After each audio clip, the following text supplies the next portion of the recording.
حضرت حارث اشعری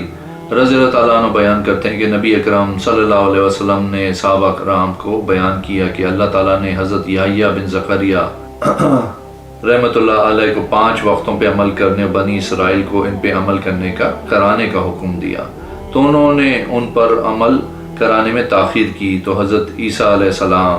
نے ان سے کہا بے شک آپ کو 5 باتوں پہ عمل کرنے اور بنی اسرائیل کو ان پہ عمل پیروا کروانے کا حکم دیا گیا ہے، لہٰذا یا تو آپ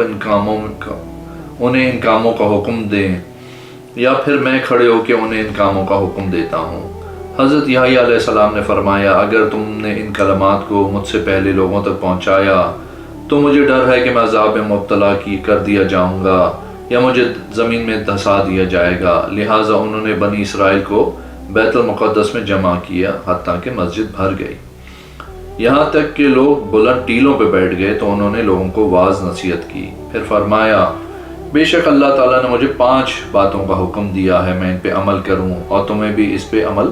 پیرا ہونے کا حکم دوں۔ اس میں پہلی بات یہ ہے کہ تم اللہ کے ساتھ کسی کو بھی شریک نہ بناؤ، کیونکہ جس شخص نے اللہ کے ساتھ شرک کیا تو اس کی مثال اس آدمی کی طرح ہے جس نے ایک غلام اپنے بہترین مال و سونے چاندی کا عوض خریدا، پھر اسے کہا یہ میرے گھر اور کاروبار ہیں، لہٰذا اب میرے لیے کام کرو اور اپنی کمائی مجھے ادا کرو، لہٰذا اس نے کام شروع کر لیا لیکن اپنی کمائی اپنے آقا کے علاوہ کسی اور کو ادا کرنا شروع کر دی۔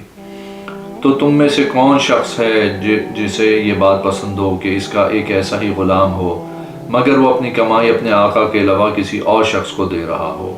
یاد رکھو بے شک اللہ تعالیٰ نے تمہیں پیدا کیا اور رزق عطا کیا، تو تم اس کے ساتھ کسی کو شریک مت بناؤ۔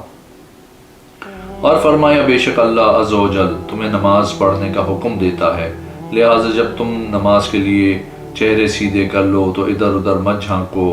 کیونکہ اللہ بھی اپنا چہرہ اقدس اپنے بندے کے لیے متوجہ کرتے ہیں جب وہ اس کے لیے نماز پڑھتا ہے، پھر وہ اپنا چہرہ مبارک اس وقت نہیں ہٹاتا جب تک بندہ اپنا چہرہ نہ ہٹا لے۔ ایک اور